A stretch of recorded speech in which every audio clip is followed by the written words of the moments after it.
Hey, we're reading Psalm 130 today. I'm reading from the New Revised Standard Version. I'll give you a minute to find it in your Bible.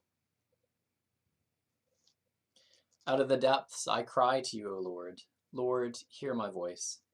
Let your ears be attentive to the voice of my supplications.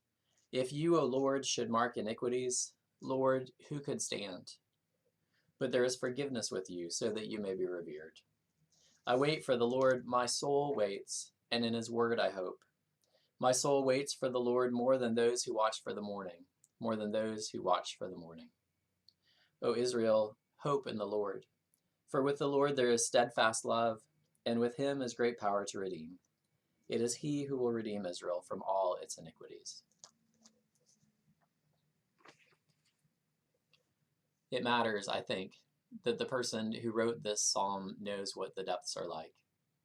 It matters that the person who wrote this psalm knows what it's like to cry out to God when you feel like you're shouting from the bottom of a deep pit and hoping your voice will make it all the way to God's hearing. It matters because if we find ourselves there, when we find ourselves there, in the depths crying to God, someone has already been there. We have a witness, a testifier in the psalm writer. Out of the depths I cry to you, O Lord. Lord, hear my voice. Let your ears be attentive to the voice of my supplications. Can you hear me, God? I'm crying to you. Please listen. The psalm goes on, if you, O Lord, should mark iniquities, Lord, who could stand?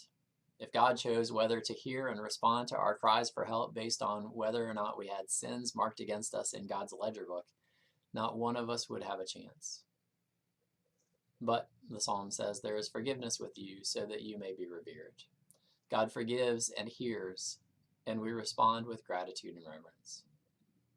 I wait for the Lord, my soul waits, and in his word I hope. My soul waits for the Lord more than those who watch for the morning. Physically, spiritually, emotionally, we long for a word from God like a person desperate for the dawn to break. O Israel, hope in the Lord, for with the Lord there is steadfast love, and with him is great power to redeem. It is he who will redeem Israel from all its iniquities. And that's what hope looks like. When we're in the awful places of our lives, looking up and crying for help, and then somewhere deep inside of us, there's this faint glimmer of a realization that God's power is great enough to be able to save us and redeem us, and that God's love is great enough to want to, as imperfect as we are. And that realization and that hope is enough to get us through an awfully lot in our lives. May you know that hope today and all the days to come.